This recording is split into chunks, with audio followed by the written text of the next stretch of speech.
Dans toutes les entreprises des États-Unis et d'enlever PowerPoint, Office, tout ça, des disques durs, et de voir ce qui se passerait le lendemain matin. Si les gens ne pouvaient plus utiliser PowerPoint pour acheter quelque chose. Bonsoir, bienvenue. Nous avons, comme toujours dans ces manifestations, un très très bon client, Dali Kilani, qui est actuellement CTO de Zynga. Alors, il va nous parler de sa trajectoire pour arriver là.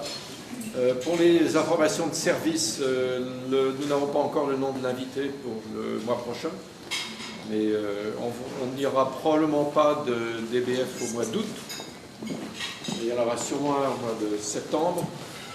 Et je veux en profiter pour remercier nos sponsors qui sont la DIRLI, c'est-à-dire Lyon, la région lyonnaise, l'UGAL, la Chambre de commerce franco-américaine qui nous soutient, et puis Sofitel qui nous reçoit très aimablement. On était un petit peu égarés il y a quelques mois pour savoir où est-ce qu'on allait faire des BF de façon régulière, puis finalement Sofitel ça se passe très bien grâce à leur amabilité et leur savoir-faire. Donc ce soir nous recevons Dali Kilani. Alors dis-moi, tu es né à Kérouan. À Kérouan, oui, en Tunisie. En Tunisie. Alors c'est où en Tunisie, Kérouan? C'est en plein centre. C'est à une cinquantaine de kilomètres à l'intérieur des terres, en fait, en partant de Monastir, Sousse, qui est un peu le ventre de la Tunisie. C'est une région très agricole, historiquement très riche, ouais. Puisque c'était un peu, c'est le premier point où les Arabes venant de l'Arabie sont installés en Afrique du Nord. C'est le premier emplacement stable. Alors tes parents, ta maman était pharmacienne? Pharmacienne. Mes parents ont fait leurs études à Toulouse en France. Ils ont passé 7-8 ans en France. De très bons souvenirs, ils en ont ramené. Ça nous a beaucoup baigné dans une francophonie, une francophilie tous les jours. Et toi, et ton père était éducateur, s'est occupé de sport de haut niveau? Mon père s'occupait du programme de détection de sportifs de haut niveau en Tunisie pour les préparer aux Jeux Olympiques, aux Championnats du Monde. Qu'est-ce qui l'a poussé à faire ça? Il était sportif lui-même? Il était sportif lui-même, il a eu de formation sportive, de sport comme métier, comme éducateur, comme formateur pour les gens qui vont être des éducateurs pour d'autres. Et il a une passion pour tout ce qui est analytique. C'est quelqu'un qui aime bien mesurer les choses, les améliorer et continuer à affiner le modèle pour arriver au meilleur résultat. Donc il t'a donné le virus? Complètement. Donc, tu m'as raconté que tu as commencé à faire des postes de radio, de l'électronique quand tu étais tout petit. Ouais. Tout petit, c'était quoi, quel âge? Je crois que j'ai démonté ma première radio, j'avais 12 ans. Voilà. Et après, je me suis retrouvé dans le club d'électronique de la maison de jeunes de la ville, en plein milieu de nulle part, une petite ville de 100 000 habitants. Et on a commencé à faire un peu des circuits électroniques. Ça nous a bien amusé. Il ne marchait jamais, évidemment, mais bon, c'était quand même sympathique. Ça nous a un peu introduit à l'électronique en général.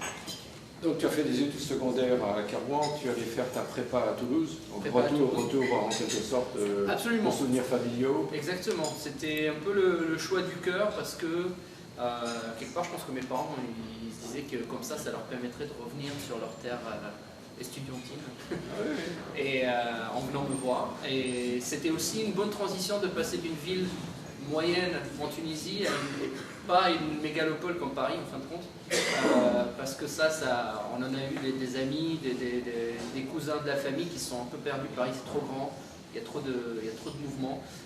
C'était un peu Toulouse, c'était un peu la taille idéale.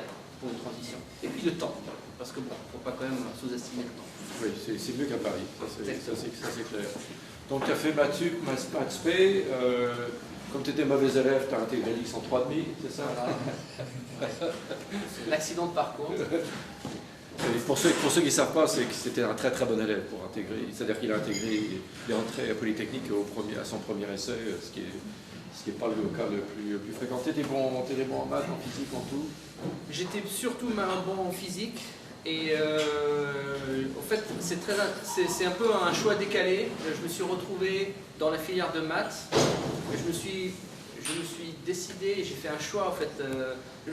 J'étais pas le meilleur en maths. Dans la filière de maths, bon, toute chose relative. Hein, tu n'étais pas le plus mauvais non plus. J'étais pas le plus mauvais non plus, mais d'un autre côté, je me suis concentré largement sur un avantage compétitif qui était la physique. Que tous les gens qui sont dans la filière maths, en fait, passent 80% de leur temps sur les maths. Moi, j'ai dit, je vais faire 50-50. Et du coup, en fait, l'idée étant que tu alloues ton temps de façon la plus intelligente. Et là, tu peux avoir le meilleur retour sur investissement.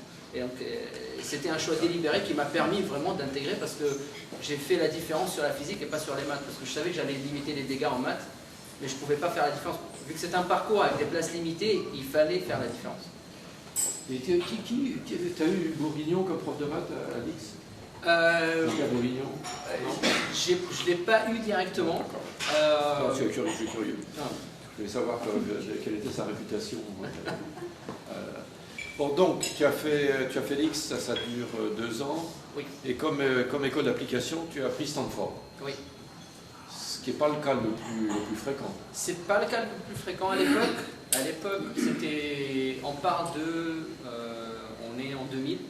À l'époque, ce qui se passait, c'est qu'il y avait une très grande motivation dans les écoles françaises d'arriver à amener les étudiants à aller aux États-Unis pour continuer leur formation. Parce que ce soit les entreprises, les grandes entreprises françaises, que ce soit l'État, se rendaient compte qu'il fallait... Il y avait cette Silicon Valley qui décollait avec des nouveaux business models, de la nouvelle technologie, des nouveaux trucs qui se passaient et on ne voyait rien en France. On en entendait parler, mais on ne comprenait pas trop comment ça se passait. Et donc, on avait des incitations en fait, pour partir, venir aux États-Unis, faire nos écoles d'application, que ce soit à travers des bourses ou des prêts en fait, à taux faible. Et puis, Stanford, l'intérêt étant que c'était au cœur de la vallée. C'est à l'époque où on entendait parler que de Yahoo et de... Bon, évidemment, Google n'avait pas encore vraiment existé, autre qu'un PhD à Stanford, mais on entendait parler de Yahoo, les fondateurs sortent de Stanford, on entendait parler de Cisco, on entendait parler de toutes ces entreprises qui faisaient la vallée en 98, en 99, au moment de la bulle, et on voulait vraiment aller découvrir ce que c'était. Donc on était une dizaine de ma promotion, ou une quinzaine de ma promotion, à avoir choisi de faire notre école d'application à Stanford. Et toi, tu as fait du Electrical Engineering. Voilà. Moi, j'ai fait double E. Avec une spécialisation Non, justement, j'ai essayé de... une spécialisation, mais très, très légère dans tout ce qui est circuit électronique, donc pour faire des composants électroniques. Mais j'ai voulu éviter l'hyperspécialisation parce que je me disais que je ne sais pas dans 10 ans où est-ce qu'on va être. Donc j'avais besoin de continuer sur la logique de l'X qui est on touche un peu à tout. Et j'ai fait pareil à Stanford, où j'ai touché un peu à tout, du traitement de signal de ce qui se passe dans votre téléphone portable aujourd'hui, à de la programmation, du computer science traditionnel, à des théories de la théorie des nombres. Bref, je touchais un peu à tout parce que je voulais vraiment me donner une base qui me permettrait après de découvrir, à mesure que l'industrie évoluait, je voulais vraiment avoir les moyens d'évoluer avec là où l'industrie allait, plutôt que d'être le meilleur à ce qui se faisait aujourd'hui. Tu as de bons souvenirs des professeurs à Stanford? Oui. Un en particulier ou deux en particulier? J'ai un professeur qui continue de défrayer un peu il y a la chronique, il y a celui qui est un des fondateurs de Rambus, Horowitz. J'ai eu comme professeur celui qui a inventé la DSL, le DSL, les algorithmes derrière le DSL. Donc ça, John Cioffi. Ah oui, bah. Voilà. Qui a fait qui est aussi un entrepreneur. Qui est aussi entrepreneur, il est encore, il a une boîte aujourd'hui qui fait dans la DSL aussi. J'ai eu des professeurs éméritus de Stanford, un professeur extraordinaire qui avait 80 ans, qui enseignait encore pour son amour des sciences. Ça m'échappe là tout de suite, mais c'était assez extraordinaire. Il enseignait quoi Comment implémenter les algorithmes de calcul, mais en hardware. Alors comment faire des unités de calcul hardware très efficaces, par exemple. C'était extraordinaire. Des state machines. Des state machines ou comment faire une multiplication à 25 chiffres à 1 milliard de fois par seconde. Comment on fait ça?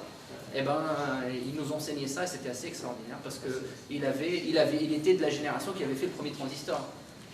Et il nous expliquait ça à 30 ans, 40 ans plus tard. C'était extraordinaire. 80 ans. 80 ans, il enseignait encore. Ben voilà. Ouais. Ça c'est une belle fille, ça. Donc tu as passé 2 ans à Stanford, c'est ça? En fait, j'ai fait mon master en 1 an. Toujours les mauvais élèves. Ils voulaient. En fait, c'était une motivation premièrement économique, parce que ça coûtait évidemment très cher et le plus vite on finissait, moins on payait. Et 2, la motivation était de rentrer sur le marché du travail dès que possible. Parce que c'était devenu, l'enseignement théorique était devenu pour moi un problème, en fait, une barrière pour apprendre. Parce qu'il me fallait un meilleur cadre, il fallait que je comprenne pourquoi j'apprenais des choses. Donc j'aime bien apprendre quelque chose parce que j'essaie de résoudre un problème plutôt que d'apprendre pour le fait d'apprendre. Donc j'avais vraiment besoin il me fallait des projets. Donc il fallait que je passe dans le monde professionnel et je voulais finir très rapidement, aussi rapidement que possible pour rentrer dans le monde professionnel. Et donc de là, tu es arrivé à Siena. Là, je suis arrivé à Siena. Pourquoi est-ce qu'ils t'ont embauché? Alors, c'est une anecdote intéressante parce que... Tu sais que je t'ai prévenu pour l'histoire de dire à quoi on est bon, etc. Il faudra que tu expliques. Absolument. Alors, c'est très très simple. À la sortie de Stanford, comme j'ai choisi de faire pas dans l'hyperspécialisation et que je voulais faire vite, du coup, j'avais pas d'expérience pratique. Quand même, suivre un enseignement américain et sortir sans enseignement pratique, sans expérience pratique, il fallait le faire. Mais je suis arrivé, j'ai passé les entretiens et c'est là que j'ai eu une chance assez extraordinaire et c'est là qu'on voit que avoir des réseaux, c'est très important. Je suis arrivé à Siena, j'ai approché Stanford pour essayer de trouver des étudiants à embaucher. Je suis allé à la journée porte ouverte et j'ai commencé à discuter un peu avec les ingénieurs et le leadership technologique. Et il y en avait 2, il y en a un qui était le vice-président d'engineering, qui était un Canadien francophone, avec qui j'ai sympathisé assez rapidement, et l'autre c'était un directeur d'engineering qui était quelqu'un qui avait fait sa thèse en France, un Français qui avait fait sa thèse en France, qui était venu faire son postdoc aux États-Unis, qui est resté dans l'industrie aux États-Unis. Et les 2, après que j'ai passé mes entretiens, le feedback était bon, on se rend compte que c'est quelqu'un qui a du potentiel, mais le premier jour où il va arriver, il ne sait rien, il va falloir qu'on lui apprenne tout. Et c'est là que les 2, ils ont dit non, non, non, on va prendre. Surtout faites Philippe Delancey, d'ailleurs si quelqu'un le connaît, qui est encore ici dans la vallée, entrepreneur aussi, qui a dit non, non, non, c'est quelqu'un qui est arrivé à rentrer à l'X, qui est arrivé à venir à Stanford, qui a fini son master en 1 an, non, non, on va le prendre. On va lui apprendre en quelques mois, il s'en sortira. Il n'est pas trop lent, quoi. Il n'est pas trop lent, il va arriver à comprendre. Et c'était une chance parce que le contexte dans lequel je suis arrivé là-dedans, c'était mars 2001. C'était juste après la première bulle qui a complètement explosé. Sortant de Stanford, ici dans la j'avais une seule offre d'emploi, qui est celle de Siena. Je n'avais pas le choix. Encore mieux, en fait, le funnel, c'était j'ai eu 2 entretiens en sortant de Stanford, de WD Stanford. Ça montrait la situation de l'environnement du travail à l'époque. Mais c'est cette chance-là de passer dans le monde professionnel et d'avoir une première porte ouverte qui est extraordinaire, qui a commencé. Tu as fait quoi alors en commençant? Alors je suis arrivé... Alors c'est là pour préciser, c'est de l'optique. Du réseau. C'est des réseaux, c'est la base au fait de l'infrastructure de AT&T, de Verizon, c'est les armoires, un peu comme Cisco en vend, les armoires où on met en fait des cartes et puis on met dessus de la fibre optique et c'est par là que tout Internet passe au fait. Alors mon rôle, je suis arrivé, c'était de faire certaines de ces cartes-là qui devaient transporter des milliards d'informations par seconde. Et toi, tu as conçu des circuits? J'ai conçu des circuits, j'ai conçu la carte. J'avais conçu la carte qui permettait de faire le test des autres cartes. Et c'était très important parce qu'il y avait beaucoup d'automatisation. Il y avait, à l'époque aussi, il y avait du software, du hardware, du composant, de la carte. C'est des problèmes, c'est des vrais projets. Et ça t'a plu? Oui, j'ai appris énormément. C'était pas toujours évident parce que évidemment on arrive là-dedans et puis ça va vite et puis ça bouge. Mais le plus dur, ça a été, en fait, là où je pense que cette première expérience a été très positive, c'était que en pleine crise, l'entreprise elle est fragile et donc on le sent et on vit tous les jours la fragilité de l'entreprise. Et du coup, tout de suite, personnellement, j'ai compris qu'il n'y avait rien d'acquis. Que les entreprises, de toute façon, il n'y a pas de travail à vie, que j'allais y bosser pendant 6 mois et que peut-être que l'entreprise n'allait plus exister dans 6 mois, on ne savait pas. Donc on ne se projetait pas et on continuait à travailler comme si de rien n'était. Évidemment, le moral, des fois, il tombait, mais quand, au bout d'1 an dans l'entreprise, la crise a vraiment complètement impacté l'entreprise et on a commencé à faire des tours de licenciement. Tous les 3 mois, on avait un tour de licenciement entre 15 et 20% de l'entreprise. Au bout du 5e tour de... En fait, moi j'ai survécu aux 4 premiers tours de licenciement. Mais bon, au bout du 3e, je me suis dit que quand même la probabilité que je sois dans le prochain a commencé à devenir assez élevée. Donc j'ai commencé à chercher et cela en étant sous visa, immigrants, ceux qui sont passés par un H1B peuvent savoir ce que ça veut dire. Donc ça a été assez... Mais ce stress-là, ça fait qu'on l'incorpore, ça fait partie de la vie. Et puis on se dit, on est amené à rebondir, donc voilà, on va aller prendre notre destin en main et on va aller chercher l'entrepreneuriat. Là, tu es dans une autre entreprise d'optique, de réseau optique? Non, là j'ai utilisé mon réseau que j'ai constitué dans cette entreprise-là, parce que les gens ont commencé à quitter. Et mon collègue dans le cube d'à côté, il est parti chez Nvidia parce qu'il connaissait des amis d'avant qui sont allés là-bas. Et donc il a mis mon CV dans le tas. Et c'est comme ça que j'ai passé mes entretiens chez Nvidia et je me suis retrouvé à être embauché. D'ailleurs, le hasard, des fois. En fait, j'ai accepté l'offre d'emploi chez Nvidia le jour où je me suis fait virer de Siena. Le timing était... j'étais le plus... grateful en fait, j'étais très heureux d'avoir passé à... Exactement. Et donc Nvidia à l'époque, c'était à quelle date ça? Alors ça c'est en septembre... Nvidia a changé au fil des années. Exactement, alors ça c'était en septembre 2003.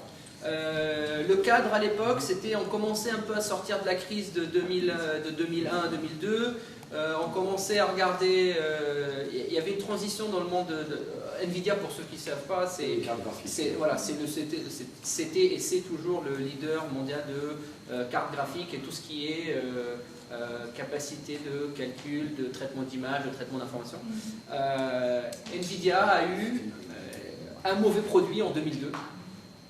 En 2002, début 2003, et ça les a complètement plombés parce que ils avaient fait leur introduction en bourse en 97 ou 98, c'était une star du Nasdaq, mais ils ont fait un ratage sur un produit qui leur a fait perdre 30% de part de marché. Et ils t'ont embauché pour les sauver. Voilà, je suis arrivé tout au début. Et donc on est arrivé, c'était l'esprit commando, parce que on est bon, on s'est raté, mais on va se refaire. Et c'était un esprit commando qui était très intéressant parce que tout le monde était autour de la même cause, tout le monde tirait dans la même direction. Il y avait la hiérarchie était très compressée, très très flat. Moi, à l'époque, mon manager avait 50 reports. Bon, quand on a ça, évidemment, tu ne manages pas quand tu as 50 reports, mais tout ce que ça veut dire, c'est que tout le monde savait ce qu'il y avait à faire et il y avait très peu de direction, et un peu comme dans l'armée, tu as le leadership, ce qu'on appelle Little L Leadership Opportunities. En fait, les gens, ils sortaient un peu, celui qui avait un peu compris un peu mieux comment ça devait s'organiser, il passait le mot aux autres et ça continuait. Il n'y avait pas besoin d'une hiérarchie formelle avec un manager, un autre et faire de la structure. Il n'y avait pas besoin de ça. Et ça minimisait l'overhead, tout le monde était les mains dans le cambouis et ça continuait. C'est une société d'origine taïwanaise. C'est une société dont le fondateur charismatique, Jensen Huang, est taïwanais. Quelqu'un d'extrêmement ambitieux et d'extrêmement... Oui, ils ne savent pas les dents, mais ils se les liment. Exactement. Non, mais il n'y a pas une bataille qui ne va pas grosse... Il veut gagner tout le temps. Il y a pas, et ça se propageait au sein de l'entreprise. Ça fait qu'on croyait en nous que c'est pas parce qu'on a raté une marche qu'on ne pouvait pas se retrouver de nouveau les premiers, les meilleurs. Qu'est-ce que tu faisais chez eux? Alors chez eux, je suis arrivé, je faisais le design d'un petit bout du circuit électronique. Il y a de très bonnes chances que des bouts de ce bout-là existent encore dans un de vos PC aujourd'hui, ou même un de vos téléphones portables qui a un chip NVIDIA. Et donc oui, je m'occupais de ce design-là, les circuits intégrés, les portes logiques, le test de tout ça, tout ce qu'il fallait, quoi. Et ça, donc j'ai fait ça pendant 2 ans, parce que c'est des cycles de projets qui sont à peu près entre le début de conception et la production. Ça prend à peu près 3 ans. Et donc c'est long. Il faut avoir ça, c'est le business des composants électroniques, donc c'est très très long. Donc il faut avoir du souffle. Pareil, on apprend que tout ne se fait pas en 2 mois, comme on a tous l'impression que c'est le cas aujourd'hui. Il suffit de faire une appli mobile, c'est facile, et puis en 3 mois, c'est bon, on a un business, et 1 an plus tard, on se vend pour $1 milliard. Donc ça c'est plus... c'est pas la réalité, je vous rassure tous, c'est plus... le outlier, en fait. C'est pas la réalité. Donc ça m'a appris énormément la patience, et qu'il fallait persévérer, et aussi qu'on ne pouvait pas tout faire tout seul. Et en fin de compte, il fallait être organisé en équipe, parce que des projets comme ça, il y avait 250 personnes qui bossaient dessus, tout le temps, plein de temps, pendant 3 ans. C'est énormément de coordination, c'est énormément il faut que tout le monde soit aligné, il faut que tout le monde sache où est-ce qu'on va. Parce que si quelqu'un ne suit pas le rythme, tout le monde est ralenti et c'est évidemment pas très bon. Pourquoi est-ce qu'ils ne t'ont pas viré? Qui? Didier. Alors ils ne m'ont pas viré parce que, primo, je ne savais, en fait, le job pour lequel ils m'ont embauché, j'avais très très peu d'expérience. Encore une fois, c'est un pattern, parce que moi je me suis toujours embauché avec... Non mais c'était des philanthropes, ils t'ont embauché par charité. Voilà, exactement. Typiquement, je pense que sur mes 11 ans de carrière, là, ou 12 ans de carrière, je n'ai jamais été embauché pour mes compétences.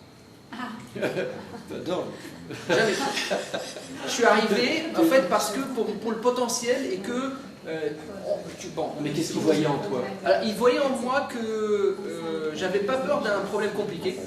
Parce que je me rappelle très bien avec mon manager qui m'avait interviewé, il m'a expliqué quel était le dernier problème que j'avais résolu chez Sienna. Et je lui avais expliqué que je voulais créer un système de communication à l'intérieur de cette armoire de réseau qui nous permettait de faire des décisions plus intelligentes, qui simplifiaient la vie au software, si on veut, le cerveau de cette armoire devait avoir la possibilité d'accéder, d'avoir l'information de partout dans l'armoire pour faire les meilleures décisions possibles. Et je lui disais que moi, je voulais pas juste designer du hardware, je voulais comprendre comment le software allait l'utiliser et intégrer tout ça et faire une solution qui faisait ce qu'il fallait faire en hardware, et ce qu'il fallait laisser au software, le faire en software. Et ça, c'est conceptuel, c'est pas une compétence, voilà ce que moi je vais faire, mais c'était l'idée que le problème, quand il faut utiliser un couteau, il faut utiliser un couteau, quand il faut utiliser un marteau, il faut utiliser un marteau. Donc il faut avoir le bon outil pour le bon problème. Et ça, c'est évidemment, ça n'avait plus. Et puis je comprenais l'écosystème, grosso modo ce qu'on essayait de faire. Oui, et ça c'est une trame régulière, parce que Sylvion, et souvent aujourd'hui, comme j'embauche beaucoup par exemple aujourd'hui, rarement je prends quelqu'un parce qu'il peut être efficace le premier jour. Disons, c'est pas le premier critère pour moi. Le premier critère, c'est que c'est quelqu'un qui va nous amener soit un angle différent sur les problèmes qu'on a, soit avoir du leadership naturel qui va nous permettre de faire avancer les choses, quelqu'un qui ne va pas accepter le statu quo, qui va vraiment vouloir bouger les choses vers l'avant. Après, donc tu embauches des têtes de cochon alors. Par exemple. Mais oui, on a surtout besoin de... C'est facile de trouver quelqu'un qui va t'écrire un script en je sais pas quel langage qu'il veut. Python. Voilà, en Python, et puis qui va te le faire, et puis te le faire de la même façon aujourd'hui, dans un mois, dans 3 mois, dans 6 mois, dans un an. Une entreprise ne peut pas croître si elle ne gagne pas en productivité, si elle ne fait pas que tu résous le problème demain, un peu mieux qu'aujourd'hui, et perpétuellement, autant que possible. Même des fois, il faut repenser le problème pour le résoudre de façon complètement différente, qui permet de continuer à progresser. Alors, dans ça, tu viens de nous dire des choses intéressantes sur les critères d'embauche et les critères de débauche. Alors, les critères de débauche, j'ai été confronté plusieurs fois dans ma carrière à des situations où on avait quelqu'un qui travaillait, un collaborateur avec nous, et puis on sentait que soit la chimie ne prenait pas, la mayonnaise ne prenait pas, que ce soit pour des questions pour le caractère, en fait, ça ne marche pas très bien. Des fois, c'est le manque de compétences. En fait, on s'est raté sur les entretiens d'embauche et les compétences n'y sont pas. Des fois, nos besoins ont évolué parce que l'entreprise va très vite et on a pivoté, on est passé dans une autre direction, et puis on a le potentiel initial de cette personne-là. Même si on essaie d'embaucher des gens qui peuvent suivre l'entreprise à mesure qu'elle navigue et qu'elle fait des fois des 90 degrés et même des 180 degrés, c'est pas toujours évident. La flexibilité des gens, la capacité à passer d'une expertise à une autre, à apprendre suffisamment vite pour que ça vaille le coup pour l'entreprise, bon, cette capacité-là, elle n'est pas toujours présente. Et puis bon, donc les critères de débauche, primo, si quelqu'un devient ce qu'on appelle net negative, en fait, c'est quelqu'un qui fait que il a beau faire des trucs tous les jours, mais finalement il ne fait pas avancer le bateau. Pourquoi? Parce que, par exemple, il fait des trucs, mais il crée d'autres problèmes à côté pour les autres, qui font que tous ensemble, on avance moins vite quand il est là que quand il n'est pas là. Bon, ça c'est évidemment, dès qu'on identifie ce type de choses, il faut agir très rapidement, parce que le plus vite on agit, le moins de dégâts il y a. Et puis, surtout si on explique un peu à tout le monde que c'est assez évident, voilà, on a essayé, on s'est mis sur la table, on a discuté, on a expliqué au fait ce qu'on attend clairement de la personne, et que finalement ça ne marche pas. Donc, voilà.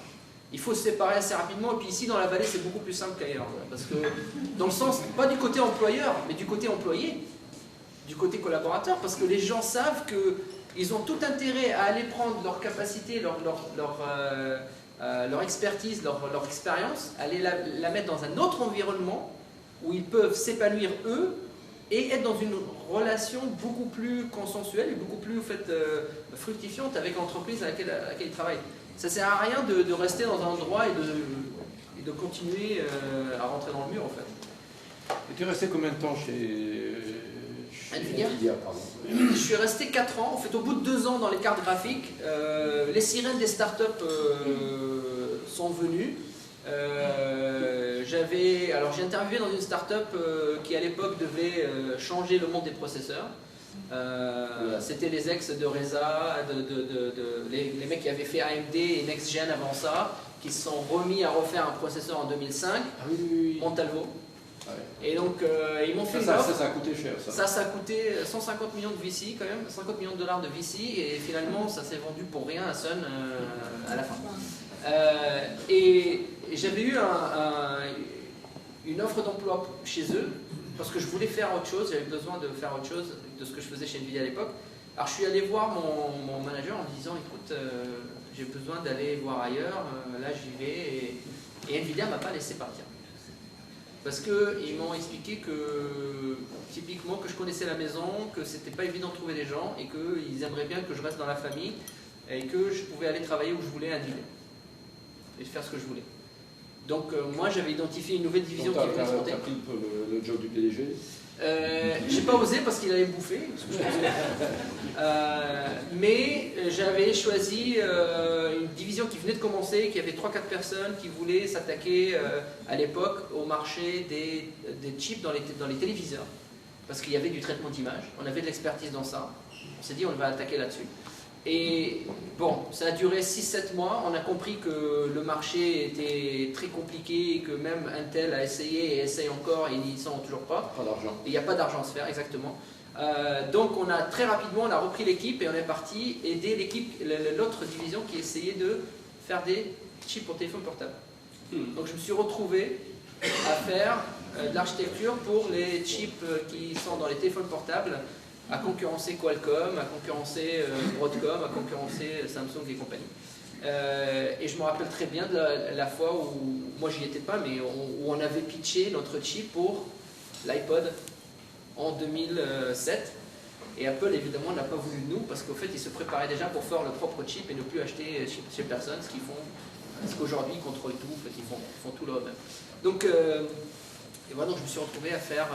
j'ai découvert complètement le monde du mobile, très intéressant, les écosystèmes, les plateformes, c'est des dynamiques complètement différentes de ce qu'on connaissait parce qu'en fait la seule plateforme que les gens ont connue jusqu'en 2005, c'était Windows.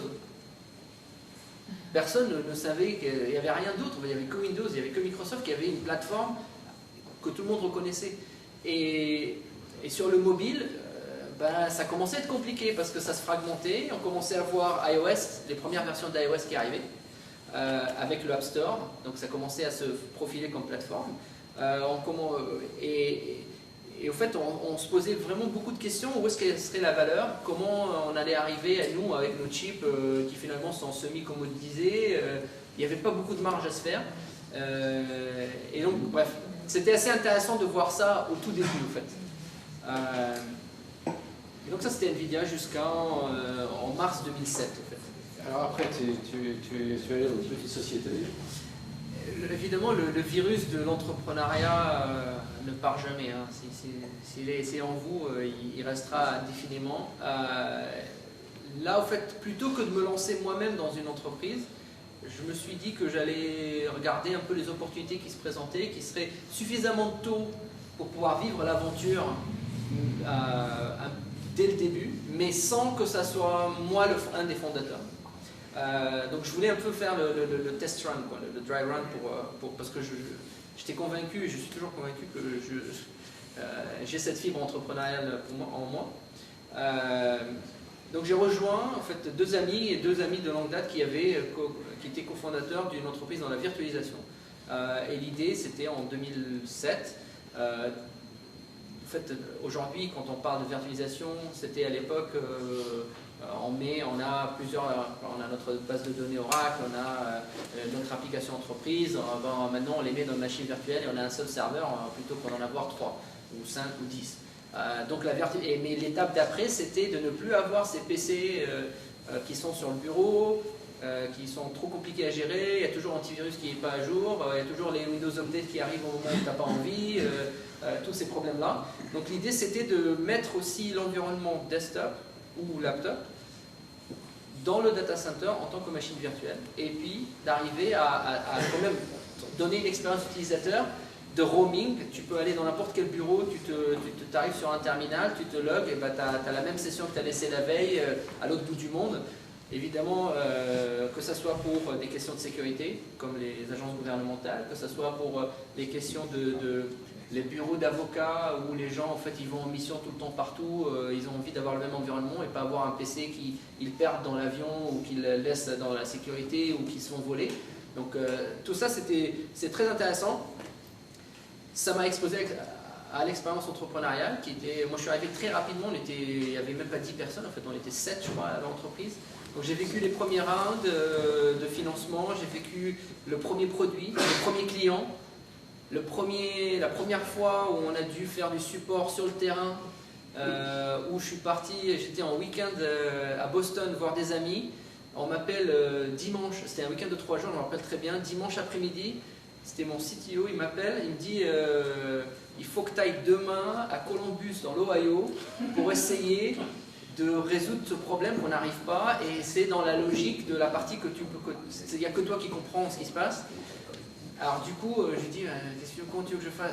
Eh ben, pour vous montrer un peu la flexibilité des startups et des entreprises dans la vallée, évidemment j'ai changé mon vol, ça c'était facile, mais bon, entre-temps, j'ai trouvé des gens pour me shipper par FedEx 24 heures les composants du lab pour que je puisse débugger le hardware, parce que pour que je puisse accéder à ce qui se passait dans notre terminal, dans notre produit. On a convaincu le client d'ouvrir la banque, c'était un banking day, c'était Boxer Day, en fait, c'était fermé. Il a ouvert la banque juste pour moi, pour que je rentre avec lui. J'arrive, je trouve la boîte de FedEx, il manquait un fil, il manquait un câble spécial. J'étais là, comment on va faire? On est rentré dans le débarras d'électronique du département d'IT, on a fait MacGyver, on a sorti, je vous assure, on a trouvé des fils, des cartes, machin, on a fait de la récup, on a refait un câble qui ressemble, j'ai récupéré le software, je ne sais plus où à l'époque, on avait récupéré l'information, j'avais vu ce qui se passait, et je suis reparti avec mes trucs le soir même. Je suis arrivé le matin à 9 h du matin, et je suis reparti le soir même vers San Francisco de Columbus, et j'avais trouvé le problème, mais c'est qu'on dirait, voilà, il fallait faire ce qu'il fallait faire. Et puis sur le terrain, j'avais 5 heures pour trouver la solution, on a trouvé la solution. Et ça, c'est des expériences évidemment. On t'a donné une cape et puis un t-shirt avec marqué S Superman. mais c'est le. Non, mais évidemment, ça donne évidemment, ça donne de la crédibilité, ça montre qu'on est capable de faire ce qu'il faut faire, et on est capable de faire ce qu'il faut pour arriver au résultat escompté, quelles que soient les barrières qu'on peut trouver, en fait. Et puis, évidemment, ça m'a donné de la crédibilité avec notre CDO, avec l'équipe dirigeante. Je suis devenu dans l'équipe très rapprochée de la startup. Du coup, je me suis retrouvé dans tous les pitchs pour notre deuxième round. Mon background NVIDIA, en fait, pour une fois, a servi un peu plus tard dans la vie de cette entreprise-là. On a failli des patents. On a mis des brevets pour arriver à protéger un peu l'innovation qu'on avait faite là-dedans. Donc on est passé par toutes ces phases-là. Et puis, deuxième crise, moi et les crises, crise fin 2008. Et là, on voit qu'il n'y a plus aucune entreprise qui achète en fait, d'équipement IT. C'était les banques qui étaient un de nos gros clients, ils ont tout arrêté. Les entreprises, ils se sont dit, bon, ben, en fait on est très bien avec, on n'a pas besoin de Vista, on n'a pas besoin de Cosa, on ne va pas racheter de hardware parce qu'on n'a aucune incitation pour acheter quoi que ce soit, donc on va rester sur ce qu'on a. Tous les budgets étaient coupés en 2, en 3, donc la start-up a dû licencier 50% des gens. Et moi je suis parti. En fait, d'ailleurs, anecdote pour dire, tout à l'heure, quand je disais que c'est plus facile dans la vallée, dans ce cas précis, anecdote, j'étais en vacances pendant 3 semaines en Tunisie, et 3 jours avant que je rentre, mon boss de l'époque m'appelle, il me dit, écoute, on vient de faire un layoff ce matin, bah, t'es dans ton package, il t'attend quand tu reviens, si tu veux pas rentrer de vacances, reste. C'est réel, hein, et moi, je me rappelle, avec le décalage horaire, c'était 11h, il était 10h du soir, ou 9h du soir, j'étais en Tunisie, j'étais en train de regarder, j'avais regardé les infos avec ma famille, et je suis rentré prendre le call avec mon boss qui m'avait envoyé un email, et je suis sorti, je leur ai dit, bon bah voilà, je vais me faire virer, bon, bah, on continue le film. C'était quoi le film qu'on faisait pas? Donc, tu paniques pas, évidemment, la vie continue, et puis voilà, j'ai pris un peu mon temps, je suis revenu quand même aux États-Unis cette semaine-là, et là j'ai regardé, je me suis posé des questions sur ce que je voulais faire, et c'est là que je me suis dit, bon c'est le moment ou jamais pour vraiment tenter l'entrepreneuriat. Et donc je me suis lancé 2 mois plus tard, c'était le début de la grande vague du big data qui est un peu partout maintenant, et on s'était posé la question, le big data, la question fondamentale c'est on a des données pour ceux qui n'ont pas entendu le buzzword d'avant. Mais on a des quantités de données aujourd'hui qu'on collecte qui sont énormes, mais on n'a pas, jusqu'à récemment, il y a 2-3 ans, il n'y avait que les entreprises de très grande taille, les Walmart, les Best Buy, qui avaient l'infrastructure pour pouvoir collecter cette information et l'analyser et dire par exemple Walmart, qu'est-ce qu'ils vont mettre dans leur rayonnage? Est-ce qu'ils vont mettre 10 de ça et 5 de ça ou l'inverse? Pour maximiser, pour qu'ils ne soient jamais à court de stock quand les gens viennent pour acheter des choses. Comment faire ça par zip code, par magasin, par saison dans l'année? Comment faire les promotions sans qu'ils dévaluent la valeur de la marchandise que tu achètes? Parce que s'ils te font des soldes tout le temps, ben jamais tu vas acheter avec le prix habituel. Donc toutes ces analyses de données, c'est devenu beaucoup plus démocratisé parce que il y a beaucoup plus de business, de commerce qui se fait sur Internet. Donc l'information est disponible. Quand c'était du cash, le magasin du coin, le 7-Eleven du coin, bon, les transactions c'est difficile à suivre. Mais sur Internet, l'information est facile à collecter. Il y a eu quelques inventions mathématiques, algorithmiques, Hadoop. Exactement. Donc il y a eu, en fait, le vrai acteur qui a démocratisé tout ça, c'est Google, qui s'est dit, bon, on va indexer tout Internet, et comme Internet était en mode, on grossit d'un facteur 2 tous les ans, rapidement, il fallait trouver des nouvelles méthodes d'analyse pour ces données-là. Ils ont créé donc des nouveaux algorithmes en 2005, qui 2 ans plus tard, évidemment, se sont retrouvés en open source, implémentés en open source, disponibles pour qui veut, pour les utiliser. Et nous, on avait vu ça et on voulait en fait utiliser. MapReduce, c'est quelque chose, si on veut, c'est des algorithmes un peu parallèles. Et avec mon cofondateur, avec notre background en graphique, qui est exactement le même type de problème, on s'est dit on va utiliser les composants graphiques pour accélérer ces traitements de données à large échelle. Et tous les VC, entrepreneurs, advisors, les gens du secteur à qui on expliquait cette connexion-là, ça leur paraissait évident que c'était un truc à faire. Donc tout le monde nous encourageait, ah ouais, absolument, il faut le faire, faut le faire. Sauf qu'à l'époque, évidemment, en début 2009, crise encore, c'est qui les gros acheteurs d'infrastructures? Encore les banques. C'est qui ont beaucoup de données à analyser? Souvent, c'est les banques ou les retail. Les deux étaient en crise, personne n'achetait rien. Et beaucoup de VC, et Jean-Louis peut nous dire un peu sa perspective de cette époque-là, beaucoup de VC ne savaient pas combien de temps la crise allait durer. Donc ils se posaient des questions. Si elles allaient financer une entreprise qui commence aujourd'hui, si l'entreprise n'arrivera pas à vendre à qui que ce soit pendant 3 ans, c'est compliqué. Ça veut dire que là, il faut avoir les reins. On est dans 3 ans. Hein? Oui, voilà, exactement. Donc il faut avoir les reins vraiment solides et il faut être prêt à financer plusieurs tours de financement pour ces entreprises-là pour qu'elles continuent à arriver au point où elles ont un produit stable qui est en correspondance avec le marché, qui permet d'avoir des revenus pour faire la croissance. Donc l'aventure entrepreneuriale, absolument extraordinaire. Si vous avez le virus, il faut absolument le faire un jour. Parce que sinon, vous allez jamais... il faut le vivre. Il faut le vivre une fois. Il faut le vivre une fois en se disant...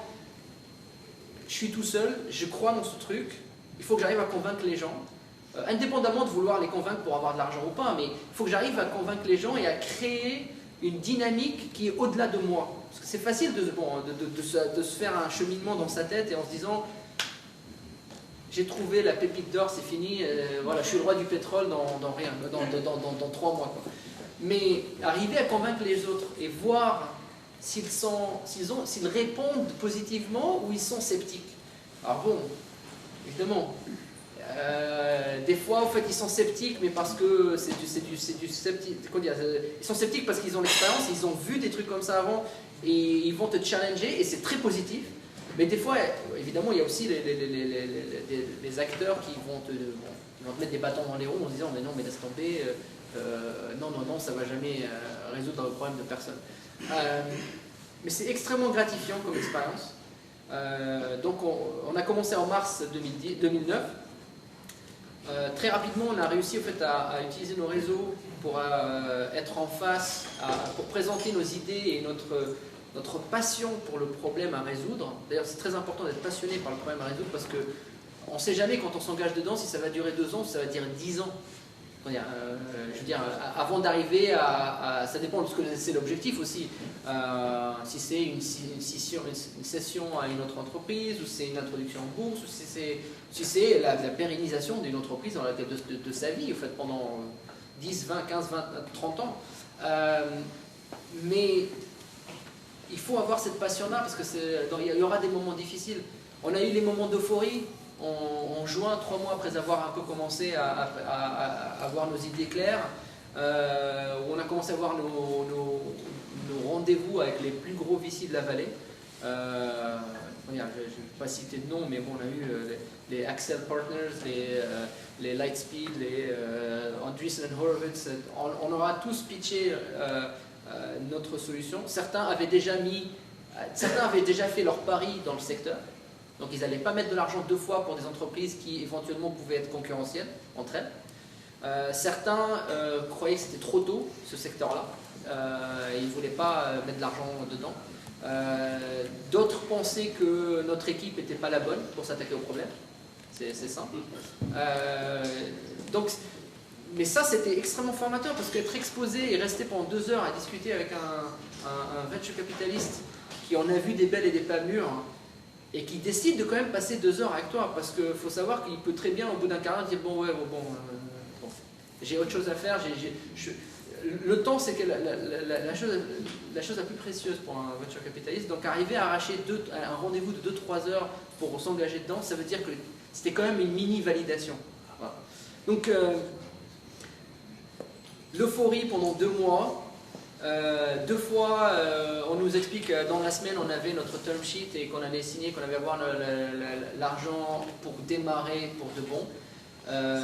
2 fois, à la dernière minute, on nous explique qu'au fait, finalement, il fallait qu'ils trouvent un autre partenaire pour investir avec eux, parce qu'ils ne se sentaient pas complètement à l'aise à s'investir dedans, tout seul. Et finalement, ça ne s'est pas fait. Donc finalement, moi à l'époque, je me suis dit, j'avais passé 8 mois de ma vie à penser qu'à ça, à dormir, à me réveiller. C'était toute ma vie, de mars à novembre 2009. Et finalement, il faut quand même arriver à accepter le fait qu'en fait, ça ne va pas se faire. Et que c'était pas le genre de produit ou le genre d'initiative ou d'aventure qu'on pouvait faire dans son garage.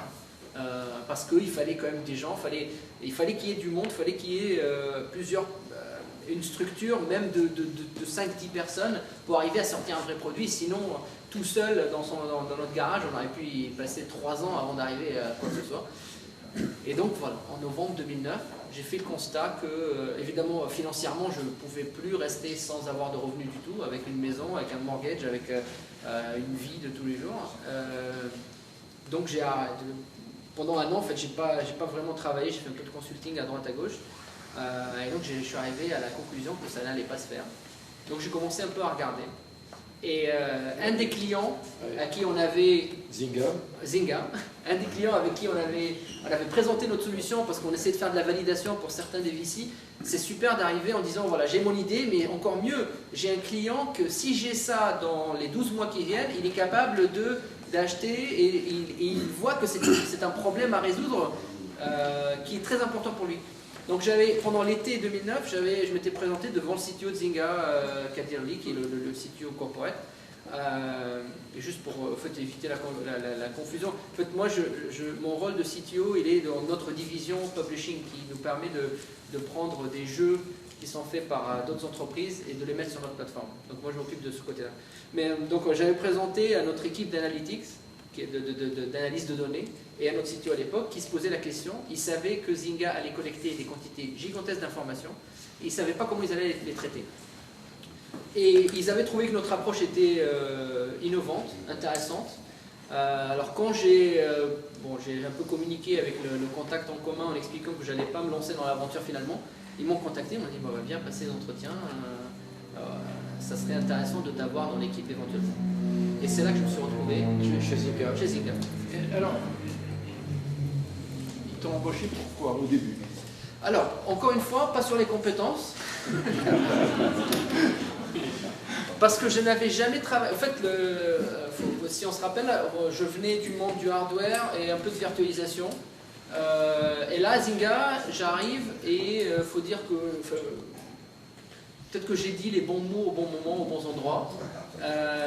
Je suis arrivé en tant que plus ou moins expert cloud. Et qu'on avait à l'époque, c'était l'époque où Zynga était Farmville, qui était notre plus gros jeu à l'époque. On avait une croissance assez extraordinaire. Je me rappelle que toutes les semaines, on rajoutait 1 million de joueurs actifs. Entre mi-décembre et fin mars, à peu près toutes les semaines, on avait 1 million de joueurs en plus.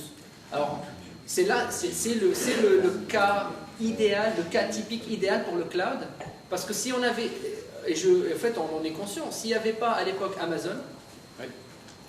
Zynga n'existerait pas aujourd'hui. C'est très simple. La plupart d'entre nous savent ce que fait Amazon. Mais je vais expliquer. En fait, Amazon, il y a le côté portail d'e-commerce, que la grande majorité a probablement déjà acheté quelque chose chez Amazon. Mais l'autre pendant de Amazon, c'est la possibilité. Amazon te vend un service d'accès à, que ce soit à des serveurs en fait, qui sont virtuels, mais que tu achètes à l'heure. Et ça. AWS. Voilà. Amazon Web Services. Et en fait, donc tu peux acheter du disque dur à l'heure, 1 gigaoctet de stockage pour le mois, ça te coûte 15 cents. Bon, avoir un serveur disponible pour 1 heure, ça coûte 10 cents. Et l'idée, c'est que c'est comme l'électricité. C'est comme si c'était infini, en fait. Plus tu tires, plus tu installes des trucs dans ta maison et que tu les branches dans le mur, en fait, ils marchent. Et c'est comme si tu tirais d'un puits qui est infini. Et c'est comme si, parce que bon, j'arriverai à l'anecdote qui est intéressante à la fin, c'est que s'il n'y avait pas cette capacité pour Amazon de nous donner des serveurs en fait, à l'infini ou presque, on n'aurait jamais pu fournir le service à nos clients qui arrivaient mais par vagues successives, et on n'aurait jamais pu aussi pour Zynga capter ce revenu qui nous a permis de nous développer et d'avoir un trésor de guerre, qui nous a permis de faire des acquisitions sur d'autres segments du marché, d'embaucher évidemment de façon agressive, de créer beaucoup de nos plateformes aujourd'hui qui nous permettent d'être le leader mondial du gaming et du social gaming. En fait. Zynga est une des nombreuses sociétés qui n'existerait pas sans Amazon Web Services. Absolument. Absolument. D'ailleurs, le plus gros client d'Amazon Web Services, c'est pas Netflix, non? Nous, on était Apple. Ah, c'est possible, intéressant. Le plus gros client d'Amazon Web Services, c'est Apple. Moi, où? Et c'est le plus gros client de Microsoft Azure aussi. Ils mettent tout à l'extérieur. Ils ont mis beaucoup de choses à l'extérieur. C'est le plus gros client d'Amazon Web Services. Moi, je me rappelle à l'époque, alors je vais vous donner une anecdote qui, je ne sais pas si chacun l'appréciera comme il peut ou comme il veut. Juste au moment où moi je suis arrivé à Zynga, Amazon nous avait envoyé un petit email sympathique en disant bon écoutez, si vous continuez à croître un trimestre de plus comme ce que vous avez fait au trimestre d'avant, on n'a plus de serveur. Ils en achètent beaucoup. Hein. Ils en achètent beaucoup. Vous êtes gentil, mais on ne peut pas. Moi à l'époque, je me suis retrouvé responsable de 10 000 serveurs dans un seul déploiement, une seule application qui était Farmville, et c'était c'est impensable. Et on était 5 à gérer ces 10 000 serveurs. Alors bon, c'est impensable, c'est impossible. Il y a 10 ans, c'était complètement impensable. Ce qui me frappe quand je vois ça, c'est qu'il n'y a pas un article des blogueurs de Fortune Magazine ou de Business Week qui raconte que le start-up avec un homme et un chien et Zynga peuvent c'est un continuum. Il y a un continuum et tout ça, ça n'est possible que parce qu'il y a Amazon Web Services derrière. C'est assez étourdissant parce que tout le monde parle d'Amazon comme étant les paquets qu'on reçoit chez soi, etc. C'est très bien, c'est une énorme réussite. Mais il y a Amazon Web Services qui est l'infrastructure, aujourd'hui en tout cas, la plus importante de tout ce qui se passe dans l'informatique d'aujourd'hui, que ce soit le mobile ou les jeux en ligne. Pardon. Donc tu es rentré chez... là, Amazon, ils sont parmi les top 20 niveau global. Ah ouais. Donc si Zynga n'avait pas le choix avec Amazon, ils ont le choix avec. Aujourd'hui, mais à l'époque c'était beaucoup plus compliqué. Ouais, on peut dire, voilà. Oui, bien sûr, bien sûr. Aujourd'hui, il y a beaucoup plus de choix. Tout le monde a compris que c'était Il y a des contrôlé. concurrents, il y a des concurrents. Bien sûr, bien sûr. Ouais. Ça a fait rentrer énormément de concurrence et d'ailleurs pour le bien de tout le monde parce que Amazon, bon, on dit que Zynga n'existerait pas sans Amazon. Bon, on avait quand même des relations tendues avec eux parce que on avait évidemment, nous, on les poussait dans leur retranchement. Sur la fiabilité, sur le prix, on n'était pas content, on payait trop pour un client aussi gros, on payait trop d'argent. D'ailleurs, c'est ce qui nous a mené à décider en 2011 de faire notre propre cloud qu'on a construit, le data center à nous. Et c'est toi qui as fait ça? Non, moi j'étais impliqué après dans les transitions, quand il a fallu bouger 10 000 serveurs de chez Amazon vers en interne, ça c'était pas sympathique. Parce que sans interruption de service, évidemment, parce que bon, et puis tu peux pas non plus garder tes 10 000 serveurs et en mettre 5 000 autres chez toi et que tu puisses faire le bouger petit à petit. Il a fallu faire des acrobaties pour arriver à finir ça petit à petit. Les nouveaux jeux ont commencé à faire ça dans notre cloud à nous. Les anciens jeux qui existaient déjà, il fallait les migrer doucement avec une stratégie, en minimisant évidemment l'impact sur le business et sur les clients, parce que ce sont nos clients qui jouent 24 heures sur 24 partout dans le monde. Donc on ne peut même pas, pour ceux qui ont déjà essayé World of Warcraft, hein, qui est un peu... mais finalement, World of Warcraft, ben, ils ont une fenêtre de maintenance où ils prennent 1 heure où il n'y a personne qui peut jouer. Nous, on n'a jamais eu de fenêtre de maintenance depuis que ça existe. Farmville, ça fait 3 ans que ça existe. Je crois qu'on a eu une fois une fenêtre de maintenance parce qu'il a fallu qu'on bouge notre provider de DNS et il a fallu qu'on fasse une migration et il a fallu qu'on prévienne tout le monde que pendant 1 heure ça pouvait être intermittent, mais finalement ça a duré 15 minutes. Donc maintenant, là, ta prochaine étape, si avant qu'on ouvre la discussion aux questions de l'auditoire, c'est d'aller en Allemagne. Alors raconte-nous un peu. Alors, sur les dernières, en fait, j'ai rencontré... T'es tombé amoureux, quoi. Voilà, il fallait que je fasse ma vie au-delà de la vallée. Je savais que, avec le temps, je pense que je partirais de la vallée. Et les événements sont accélérés sur les 2 dernières années, puisque j'ai rencontré quelqu'un de très important pour moi, que j'ai fini par me marier l'année dernière. Et ma femme est médecin, et avec toute l'économie de marché qu'on a aux États-Unis et toutes les barrières qui existent, la compétitivité, le libéralisme à tous les étages, sauf dans les corporatismes de base qui sont la médecine, les avocats, où c'est complètement protégé. Alors pour quelqu'un qui sauve des vies tous les jours en Allemagne, ben, il ne peut pas sauver des vies ici, à moins de refaire ses examens, se retaper son résidanat, ses spécialités, tout ça. Donc on a décidé que comme l'investissement était trop important, on a décidé d'aller s'installer en Europe, en Allemagne.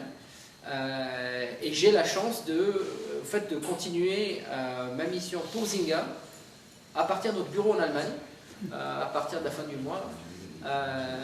Et c'est très intéressant parce que personnellement je n'ai jamais travaillé en Europe. Donc, voilà. Oui, c'est vrai, en sortant de Vix, hop, je n'ai jamais travaillé en Europe. Là, ça fait déjà plusieurs mois que je travaille avec notre équipe en Allemagne, grosso modo à plein temps, tout en étant ici. Oui, c'est intéressant.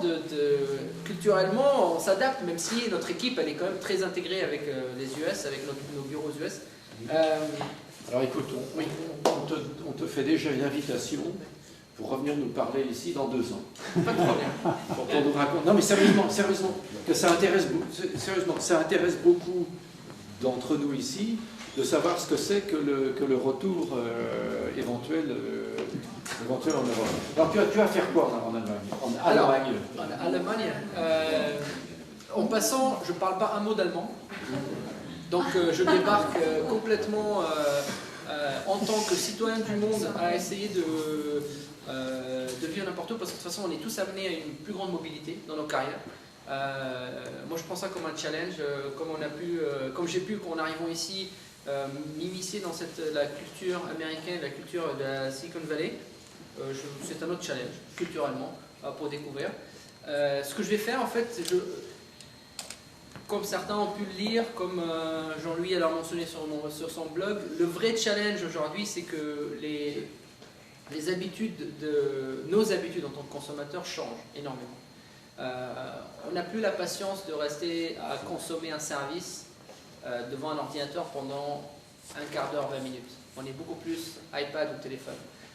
Sur l'iPad, vous remarquerez, vous regarderez, en général on passe 5 minutes sur un truc et on passe à autre chose. On n'a plus cette capacité à rester, à lire un truc par exemple, ou à regarder ou à jouer pendant 20 minutes devant son PC sur son browser. Donc, on est beaucoup plus dans le context switching, on est beaucoup plus dans des petits bouts d'activité et on change de l'une à l'autre. Donc ça a un impact sur Zynga. Donc ça a un impact sur Zynga parce que, en fait, on échangeait des idées avec Jean-Louis tout à l'heure et on se disait, fondamentalement, moi je suis disposé à payer pour quelque chose si je considère qu'elle a de la valeur pour moi.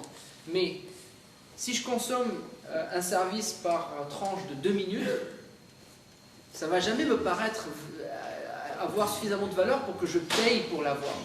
Donc je ne vais jamais vraiment l'apprécier suffisamment pour qu'il ait de la valeur pour moi, pour que je paye. Et c'est un peu la difficulté de la monétisation sur mobile en général. On se rend compte que...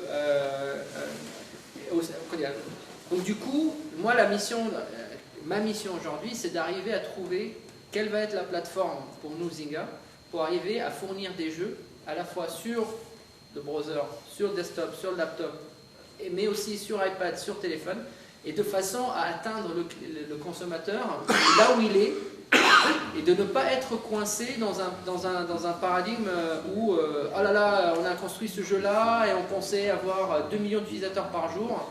Ben non, en fait, finalement, ceux qui aiment bien ce type de jeu, ben, en fait, ils sont ailleurs.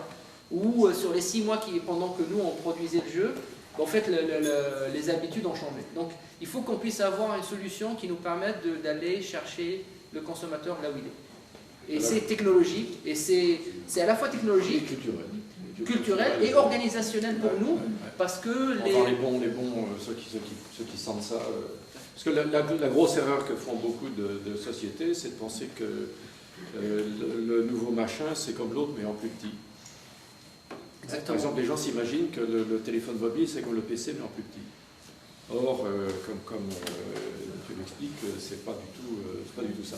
Bon, en fait, d'abord, merci de nous avoir raconté ta brève vie, parce que c'est juste le début.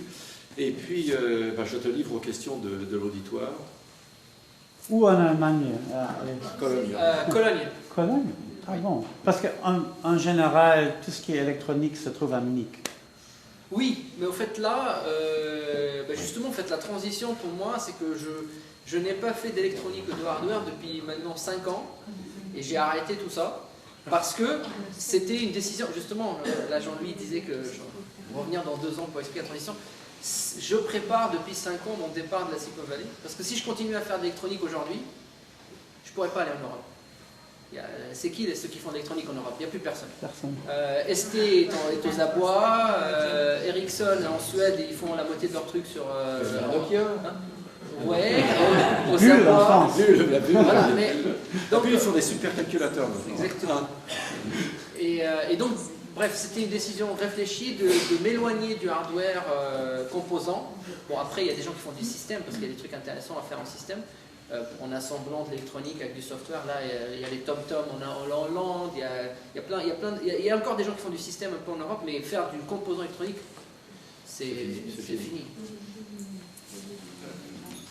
Comment vous voyez Zynga dans 12 mois vis-à-vis des consommateurs des jeux, vous avez des investisseurs Wall Street et vous avez des partenaires? Alors, bon. C'est une question de 3 volets, excusez-moi. Mais bon, il y a au moins 2 des 3 volets où je ne peux pas commenter dessus, parce que vous voyez quand même une entreprise publique maintenant, donc je ne peux pas en parler. Mais en général, les perspectives de Zynga, en fait, notre mission statement, en fait, notre objectif, c'est de connecter le monde entier à travers les jeux. Parce que fondamentalement, l'activité qui est la plus sociale naturellement, c'est de jouer ensemble. Alors après, il y en a qui veulent jouer des jeux de rôle, il y en a qui veulent jouer des jeux à la Monopoly, il y en a qui veulent jouer des puzzles à la Mahjong, il y en a qui veulent jouer au Scrabble, World with Friends qu'on a aujourd'hui, qui marche super bien. Il y en a qui veulent jouer au Pictionary, Draw Something, c'est pareil. Mais l'idée, c'est que la distance géographique ne devrait plus limiter la capacité des gens à jouer ensemble et à se connecter et à créer des liens forts. Nous, on a des messages innombrables de grands-parents qui disent « Ah ouais, mais ça me permet de me connecter avec mon petit-fils parce que du coup, on joue au Pictionary ensemble et puis on ne le fait pas qu'à Noël. On le fait le reste de l'année. » On a des témoignages comme ça tout le temps. Et nous, notre objectif, c'est d'arriver à connecter 1 milliard de personnes qui jouent ensemble tous les jours. Ou tous les mois, on va dire, tous les mois. Et ça, bon, c'est beaucoup plus réaliste probablement. Mais c'est ça l'objectif. Et tout ce qu'on fait, c'est d'arriver à... C'est de continuer à écouter ce que nos clients et nos consommateurs nous disent et nous expliquent. Qu'est-ce qui a de la valeur pour eux? Qu'est-ce qui est intéressant pour eux? Est-ce qu'ils veulent avoir leur jeu dans leur poche, sur leur téléphone tout le temps? Ou est-ce qu'ils ne veulent pas être interrompus quand ils sont sur leur espace privé? Est-ce qu'ils veulent que ça soit une destination à laquelle ils vont, ou genre tu vas sur Yahoo et tu as les news, le sport, ou est-ce que tu as envie d'aller sur Facebook et jouer un peu en étant sur Facebook, un peu en regardant ce qu'ont fait tes amis? Toutes ces dynamiques-là, évidemment notre dépendance de Facebook, d'ailleurs je vais donner l'analogie, je pense qu'elle aidera beaucoup de gens un peu à voir un peu la relation Zynga, Facebook et en général Facebook, ce que c'est Facebook. Facebook c'est le mall, c'est le centre commercial. Quand tu es une marque de fringues et que tu veux arriver à vendre des fringues aux gens, qu'est-ce que tu vas faire? Tu vas te prendre un magasin dans le centre commercial, tu ne vas pas aller te mettre dans un magasin, dans un coin où il n'y a personne qui passe par là. Il te faut du foot traffic, il faut que les gens passent pour découvrir. C'est ça la discoverability, quand tu as un service à vendre. Donc, Facebook, c'est le centre commercial. Tu ne peux pas atteindre, il y a 900 millions de personnes qui sont sur Facebook tous les mois, eh ben, tu n'as pas une meilleure option pour arriver à trouver des clients. Après, nous, il s'avère qu'on a su mettre des signes, des pancartes à l'entrée, donc les gens viennent chez nous plus rapidement. On a su trouver des trucs très sympathiques pour les gens, donc ils arrivent chez nous, ils ont 20 $ en poche, ben ils dépensent chez nous et après ils n'ont rien, donc ils dépensent rien chez les autres. Non mais c'est vrai, c'est ça les dynamiques en fait quand tu regardes. Et qu'est-ce qui se passe en fin de compte? Tu te retrouves avec Facebook qui n'est pas content parce que fondamentalement, tout l'argent qui est dépensé sur la plateforme, ben, il va chez un client et les autres ils vont mourir. Et comme donc Zynga va... Et donc j'y viens. Mais en fait, ce qui se passe, c'est que Facebook fait tout pour... Il y a une balance de force entre les deux. Ils n'ont pas envie qu'il n'y ait que Zynga, parce que nous, on devient trop puissant. Donc, du coup, ils font tout pour que les autres restent en vie. Et inversement, nous, on ne peut pas non plus être dépendant uniquement de Facebook. Donc, on développe Zynga.com, qui est notre destination. Vous allez chez Google? On est déjà chez Google sur plusieurs de nos jeux. Donc, c'est comme tout, c'est de la competition en fait. C'est de la compétition et de la coopération tout le temps. Oui. Une question simple, les qualités humaines, compétences humaines, on n'a pas beaucoup parlé de compétences techniques. Quelles sont les compétences que vous avez développées, vous aviez au départ et vous avez fait mûrir après toute cette carrière? Absolument. On demande de parler de toi, pas des gens qui t'embauchent. Tout à fait. Une des qualités que j'ai trouvées qui m'a toujours servi, c'est l'empathie. Empathie.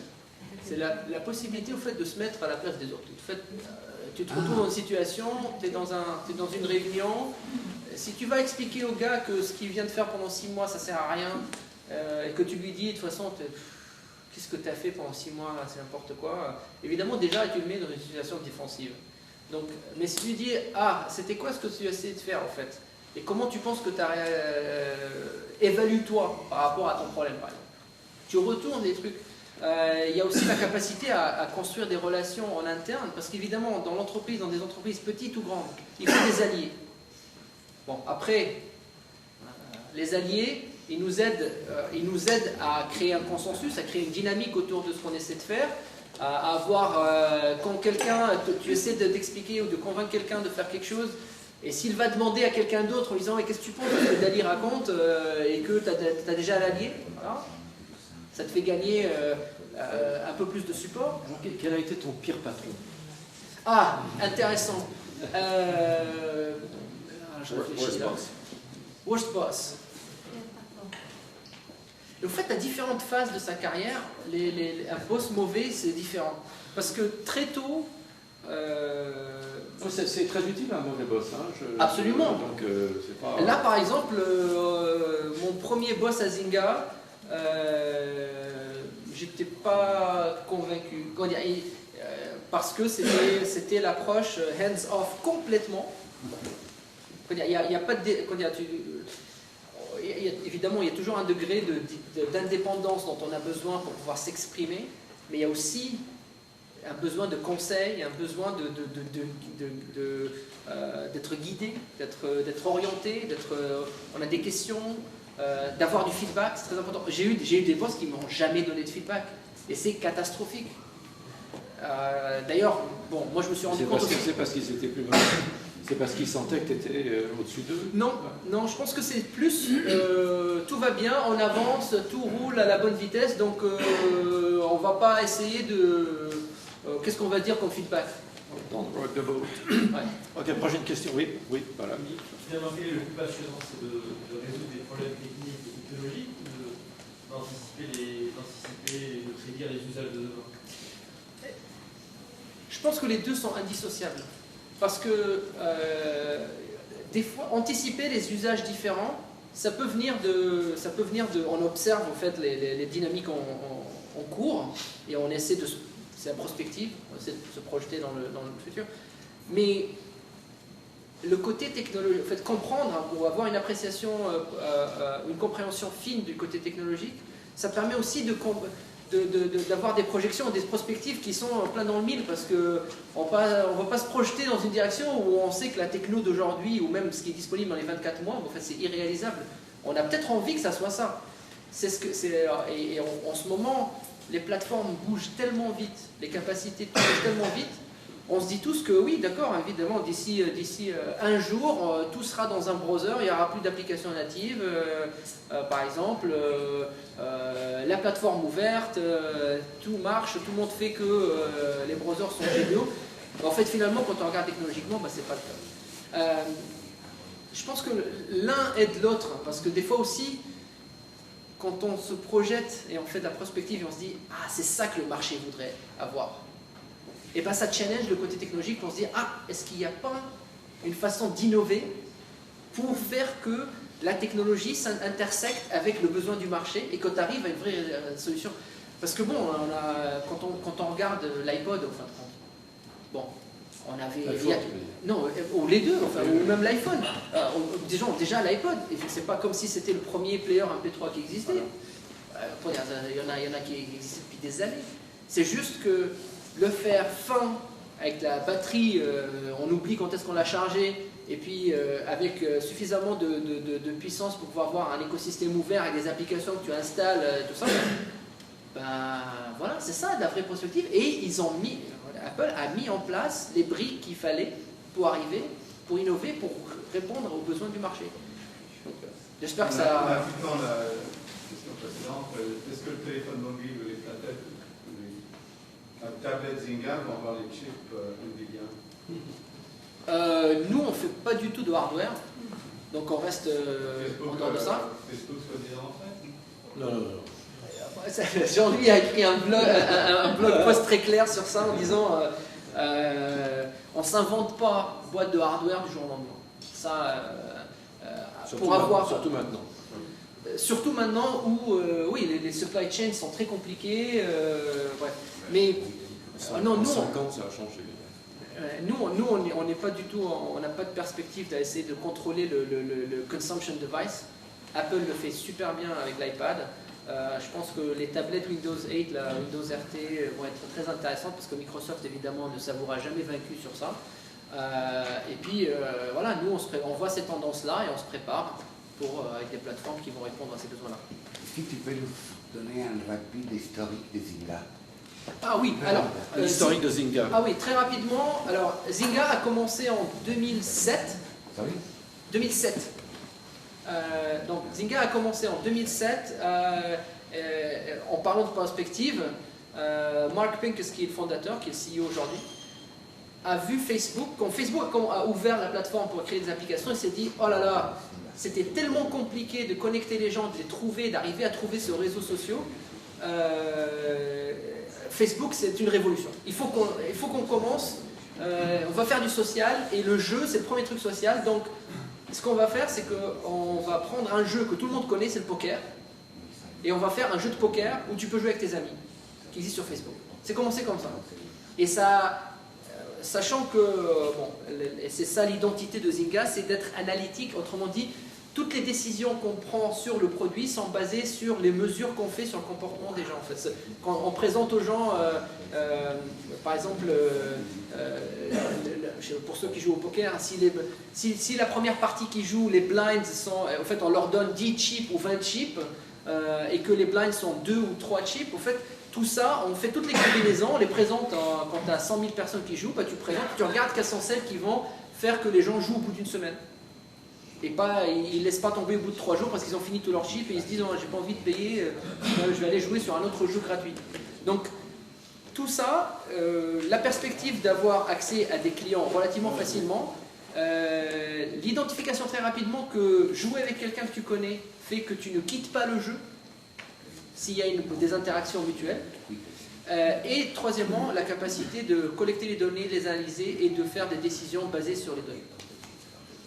Oui, j'ai juste une question sur la transition du mobile, puisque les jeux, c'est bien connu, il y a une dévaluation sur tout ce qui est web browser, garde le bon, pas sur mobile. Qu'est-ce que ça change chez Zynga en tant que business model, en tant que revenue model? En fait, nous fondamentalement, notre revenue model, il a deux côtés. On a le monde du social gaming aujourd'hui, c'est assez connu publiquement qu'on a sur 100 joueurs, on en a 3 ou 4 qui payent de l'argent pour acheter des pièces, un tracteur, des trucs virtuels. Et sur les 97% qui ne payent pas, c'est surtout la publicité qui est nourrie. Alors, la publicité sur mobile, c'est connu, personne ne clique sur les publicités mobiles, et puis donc il y a très peu de revenus. Donc, la vraie concentration sur le côté mobile, c'est plus de virtual goods, en fait, plus de biens virtuels. D'un point de vue mobile, les gens, si tu leur donnes en fait, un produit de qualité, en fin de compte, ils vont payer. C'est juste que c'est très compliqué, avec très peu d'espace sur l'écran. Tu ne peux plus vendre le côté visuel. Donc, la fidélité visuelle n'a plus autant de valeur que si tu étais sur un bel écran. Donc ça, déjà, il y a moins de appealing. Comment ça va changer? On évolue, en fait, on communique dessus publiquement dans nos quarterly reports, mais les tendances de fond, c'est que c'est quelque chose qu'on doit résoudre.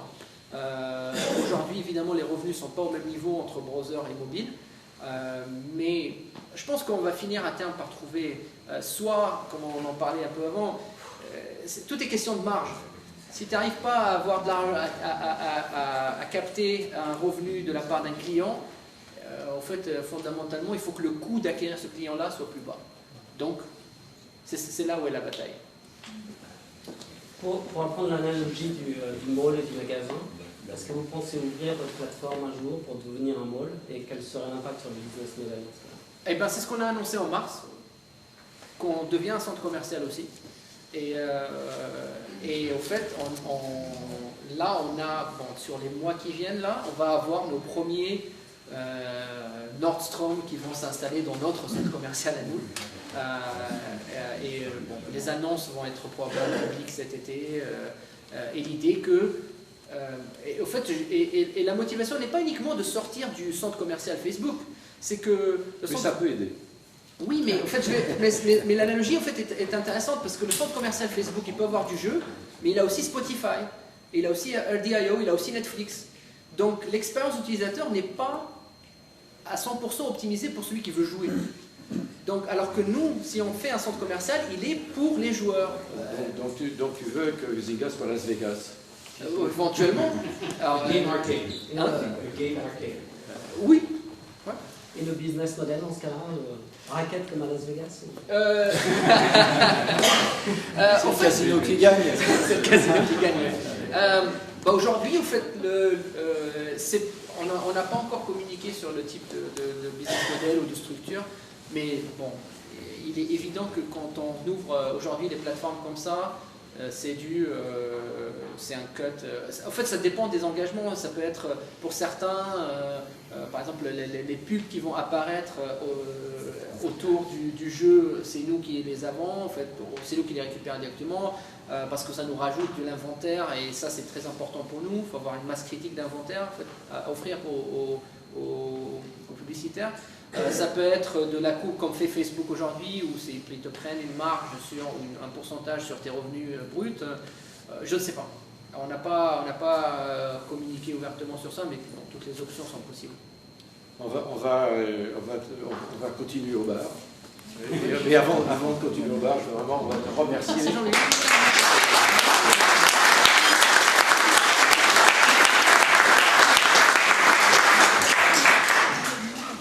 Donc le mois de juillet, ça sera le 4 juillet.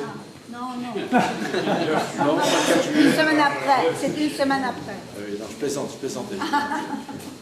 Bon, ça sera vers le 11, quelque chose comme ça. Le 9 juillet. 9. Voilà. 14. 14, ça c'est autre chose. Non. Ça non plus, ça non plus. Ok.